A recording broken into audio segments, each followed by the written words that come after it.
जैसे ही उस शिविर में जाकर के अपने नन्हे से बच्चों को मैं अब जगाऊं, बहुत देर से सोए हुए हैं, जगाऊं जरा, ये भाव रख करके द्रौपदी जैसे ही कक्ष में जाती है तो क्या देखती है? बोले मृतक शरीर में पांचों के पांचों बच्चों को देखती है ना? बच्चे तो हैं परंतु बच्चों के संग नहीं है, पूरा धड़ पड़ा हुआ है, पूरा शरीर रक्त रंजित हो गया है। ऐसी अवस्था को देख करके चिल्ला उठती है, छाती पिट पिट करके जब रुदन करने लग जाती है तो ऐसी परिस्थिति में अर्जुन ने संभाल लिया कमान को, अपनी पत्नी को रोती हुई देख करके देखा नहीं गया, कहने लगे द्रौपदी जब तक मैं तेरे कातिल को मैं पकड़ करके तेरे सामने में लेकर के ना आऊं तब तक तुम अपने बच्चे की है ना ये अंतिम सदगति मैं करने वाला नहीं हूं। ऐसा कह करके आज गांडी उठा करके जैसे ही भागने लगे, भगवान श्री कृष्ण ने देख लिया अकेले अर्जुन को जाते तो भगवान सारथी बन करके अर्जुन को रथ में बिठा करके ले चले। आगे आगे अश्वत्थामा भाग रहा है, पांडव अब मुझे मार डालेंगे ऐसा भय से पीछे पीछे कृष्ण और अर्जुन भाग रहे हैं पकड़ने के लिए। परंतु जैसे ही अंतिम पल में लगा अब मैं बचने वाला नहीं हूं, अर्जुन मुझे छोड़ने वाला नहीं है, तो ब्रह्मास्त्र चला दिया महाराज, है ना? ब्रह्मास्त्र चला दिया तो भगवान ने भी ब्रह्मास्त्र चलाने की आज्ञा दी और अंत में ब्रह्मास्त्र को शांत करके ऐसे दौड़ पड़े अर्जुन मानो कोई हिरण के पीछे कोई शेर दौड़ करके झपटा मारता हो, ऐसे झपटा मार करके उस कातिल है ना पांडवों के कातिल अश्वत्थामा को पकड़ करके आज लेकर के आए अर्जुन और ला करके कहां खड़ा किया? बोले पूरे सभा में खड़ा किया, है ना? और खड़ा करके कहने लगे कि मारो, अब द्रौपदी तुम्हारे कातिल को लेकर के आया हूं, अब इसको क्या सजा देना चाहते हो दो तुम।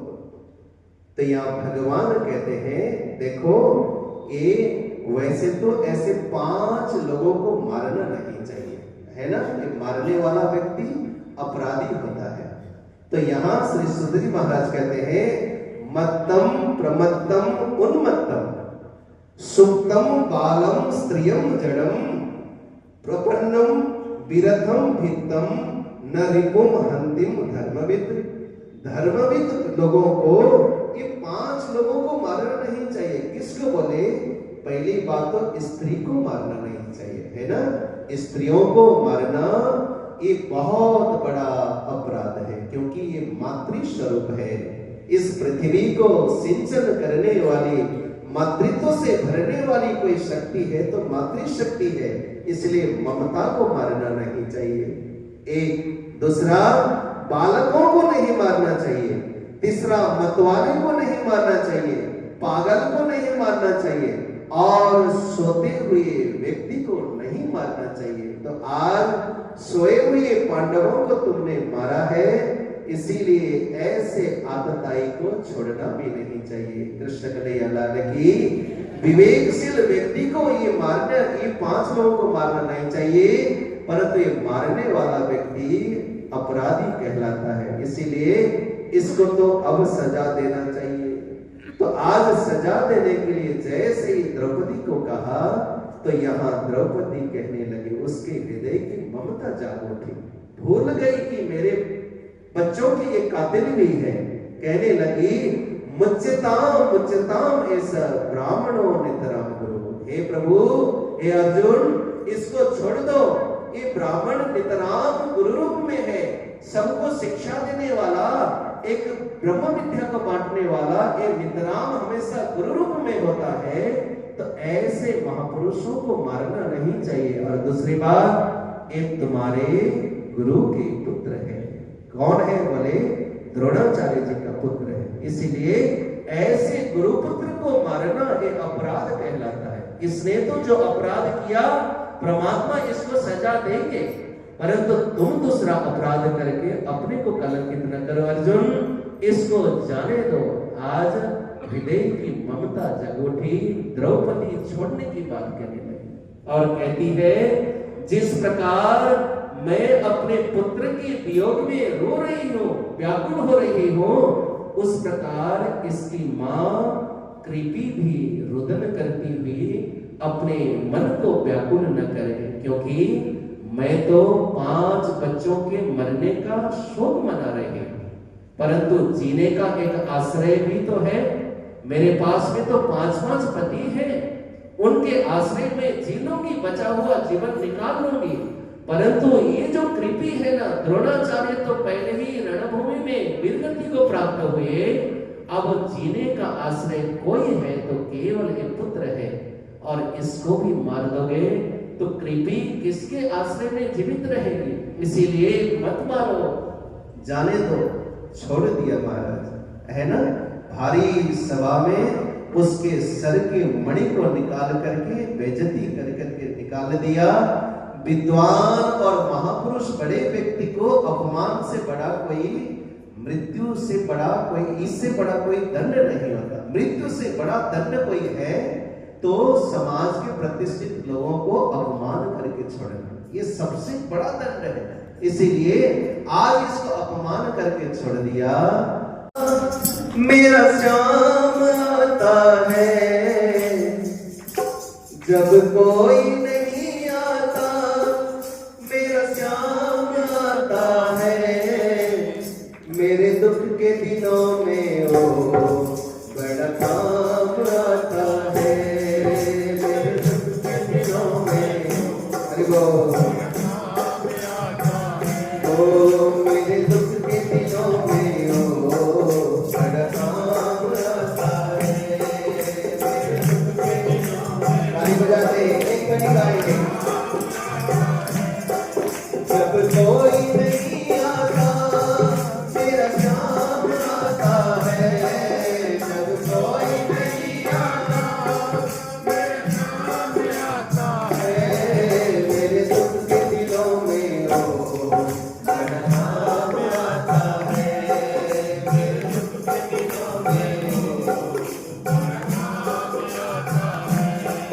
मेरी नैया चलती है पतवार नहीं दिखती, मेरी नैया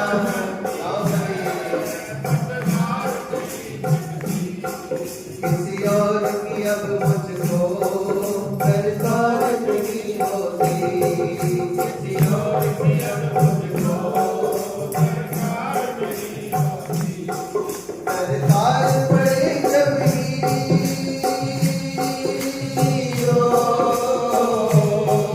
सरकार पड़े जब तो थोड़ा आता है मेरे दुख के दिनों में, ओ बड़ा काम आता है मेरे दुख के दिनों में, ओ मेरे दुख के दिनों में, ओ बड़ा काम आता है मेरे दुख के दिनों में, ओ बड़ा काम आता है। कोई याद करे इसको दुख हल्का हो जाए, कोई याद करे इसको दुख हल्का हो जाए, जो प्रेम करे इससे उसका बन जाए, जो प्रेम करे के बिन बोले दुख को,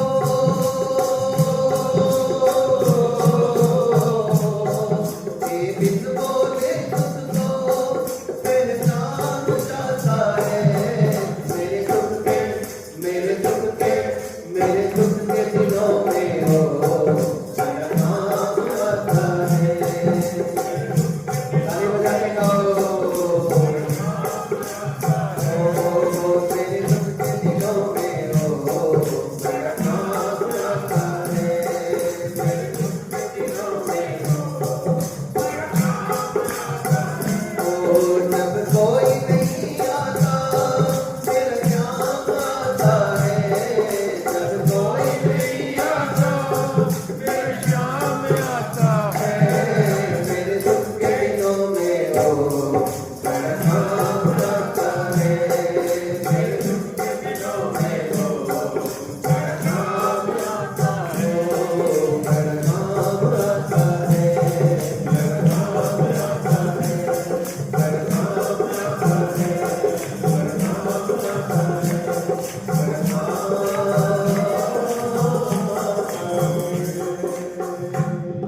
संभाल राणा अपनी नगरी मैं तो गरीब था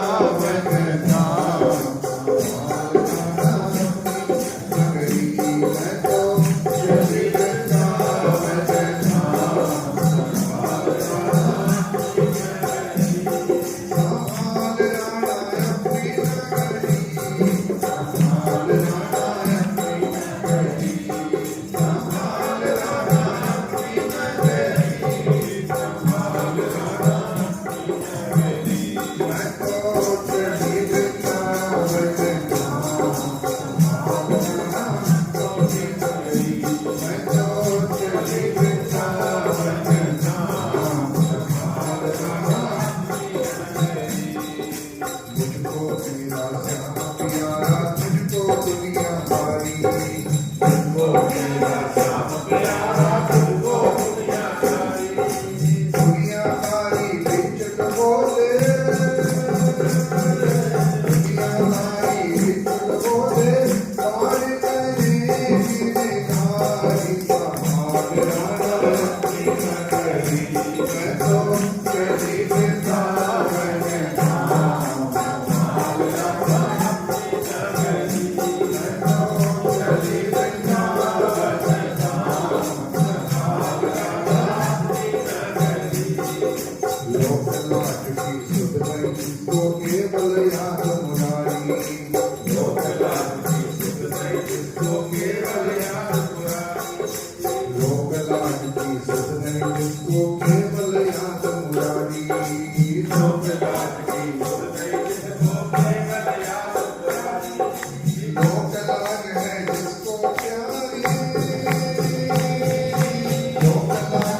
जिसको प्यारी वो क्या जाने बनवारी समाल राणा अपनी नगरी मैं तो चली वृंदावन धाम समाल राणा अपनी नगरी मैं तो चली वृंदावन धाम समाल राणा अपनी नगरी मेरे काल राणा तुमने माने सुने कनेरे मेरे काल राणा मेरे काल राणा तुमने माने सुने कनेरे मेरे काल राणा तुमने माने सुने कनेरे ये लीला है नटनागर की ये लीला है नटनागर की नाई तेरे समाल राणा अपनी नगरी मैं तो चली वृंदावन धाम मैं तो चली वृंदावन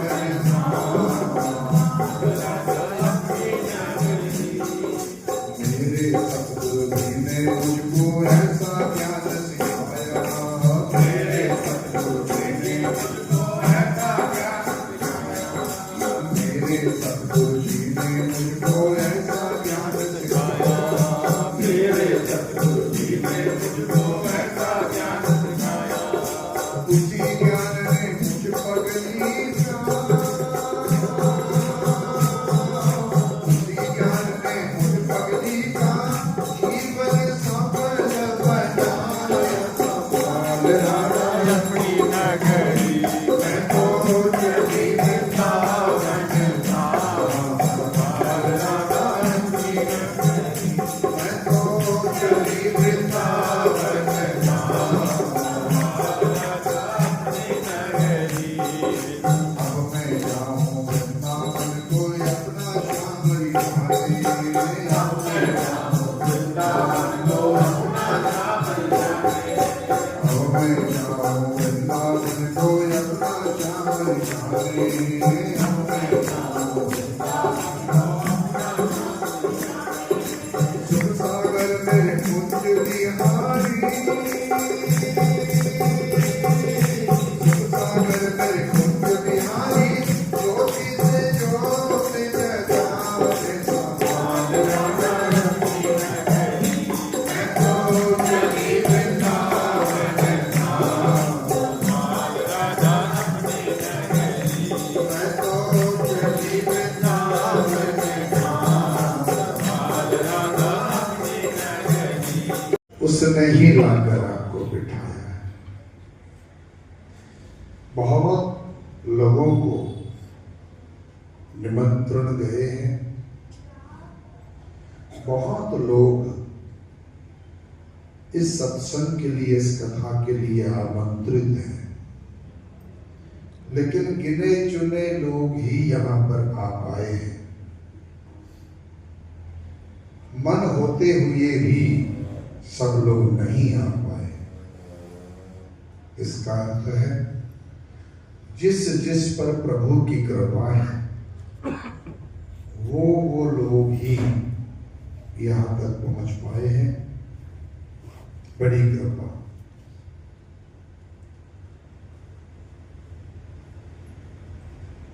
केचित वदन्ति धनहीन नरो जघन्य,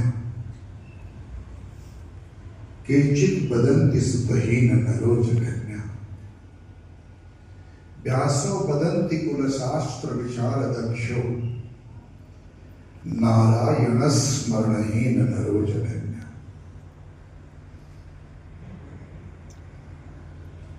कोई कहता है पुत्रवान अपुत्र व्यक्ति, संतानहीन व्यक्ति अपराधी है, अभागी है। कोई कहता है धनहीन व्यक्ति, गरीब व्यक्ति अपराधी है, निर्धन व्यक्ति भाग्यहीन है, अपराधी। लेकिन व्यास जी कहते हैं व्यासो वदन्ति कुलशास्त्र विचारदक्षो। वेदा व्यास जी का मानना है न पुत्रहीन अभागा है, न धनहीन अभागा है। अभागा तो वो है जो नर्तन पाकर भी नारायण की भक्ति नहीं करता। नर्तन पाकर जिसने नारायण को भुला दिया, मानव बनकर जिसने परमात्मा को भुला दिया, जिसकी कृपा से हमें 84 लाख योनियों में सर्वोत्तम सर्वश्रेष्ठ मानव योनि मिली, उस परमात्मा को बुलाया। गर्भ में जब ये जीव था, इसने बहुत कौल करार किए थे कि हे प्रभु, एक बार मुझे इस संकट से मुक्त कर दो। क्योंकि मां का गर्भ श्रोताओं, जब मां कोई मीठा खाती है, खट्टा खाती है, कोई मिर्च खाती है और कुछ खाती है, अंदर जाके उस जीव को लगता है, उस समय जीव छटपटाता है। जैसे कुंभी पाक नरक में बहुत पीड़ाएं झेलनी पड़ती है, ऐसे जीव को मां के गर्भ में भी बहुत परेशानियां, बड़ी प्रतिकूलताएं झेलनी पड़ती है। उस संकट में परमात्मा से फरियाद करता है कि प्रभु बस एक बार मुझे इस गर्भवास से बाहर निकाल दो, मैं वादा करता हूं। 9-10 मास गर्भ में रहकर किया था तूने कौल करार, भूलूंगा नहीं नाम तुम्हारा, चाहे मुसीबत समूह, चाहे दुनिया में कितने भी कांटे हो, उस पर चलने को तैयार हूं। लेकिन एक बार प्रभु आप इस गर्भ से मुक्त कर दो, तेरी भक्ति की अतिरिक्त और कुछ नहीं करो। उनके लिए संसार प्यार करता है, और भगवान जो प्यार करते हैं कोई लेना देना नहीं। तुम क्या देते हो परमात्मा को? और परमात्मा ने कितना कुछ दिया है आपको, बोलो ना, कितना दिया। एक बार विचार करके देखो तो अंदर एकांत में कभी सोच के देखो, मैं तो इसके काबिल था ही नहीं। जितना प्रभु ने मुझे दिया है, मैं इस योग्य था ही नहीं। पता नहीं कौन सा पुण्य ऐसा मेरा सामने आया जो परमात्मा ने दिया है। संसार के सुख में कोई कमी नहीं है श्रोताओं, बस आध्यात्मिक भावना आप में कम है। बस उसको जगाओ, जितना जगाओगे उतना तुम्हारा कल्याण होगा, उतने तुम सुखी होंगे, उतने तुम्हारी मानवता झलकेगी। याद रखो, उतनी मानवता झलकेगी। एक बड़ा प्यारा सा सुंदर सा उदाहरण महापुरुषों ने दिया है।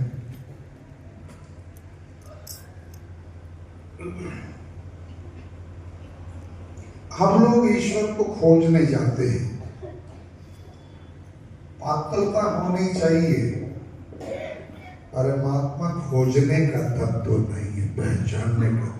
एक बार रामकृष्ण परमहंस जी के पास नरेंद्र आया। नरेंद्र याद रखना, लाहौर में नरेंद्र लेक्चरर था, प्रोफेसर था। नरेंद्र जब आया, गुरुदेव के चरणों में बैठा, गुरुदेव से प्रार्थना की, गुरुदेव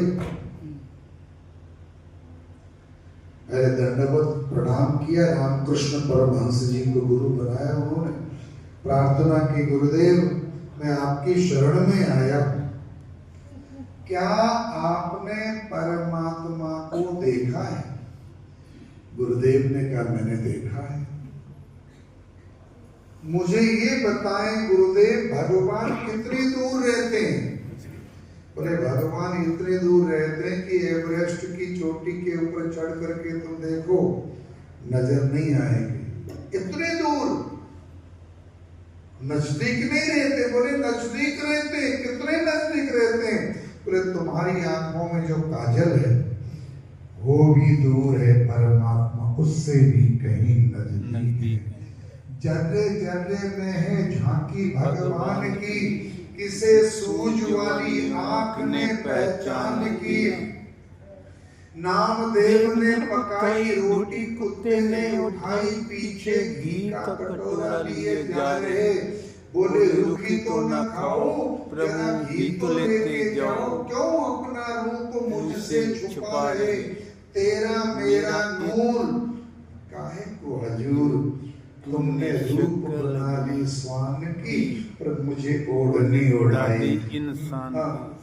बस अपने आप तो पूछड़ी सी लगा करके रोटी दबा के भाग रहे हो स्वान का रूप बना के, पर मुझे इंसान की ओढ़नी।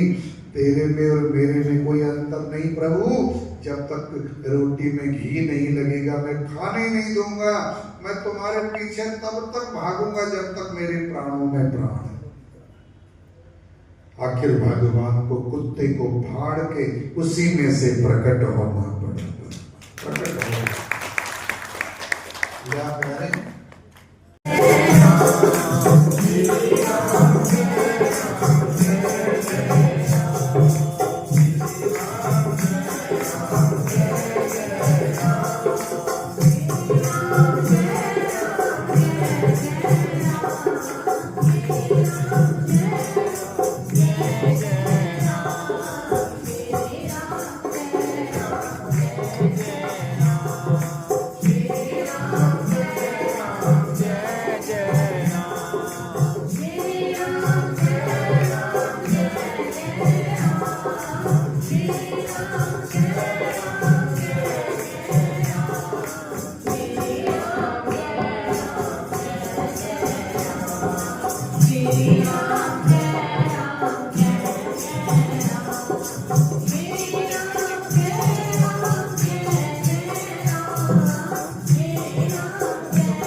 बाबा जी से होने लगी है, राम जी की आरती होने लगी है, जगमग जगमग ज्योति लगी है, जगमग राम जी की आरती होने लगी है, राम जी की होने लगी है, कनक सिंहासन सिंहासन होने लगी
है।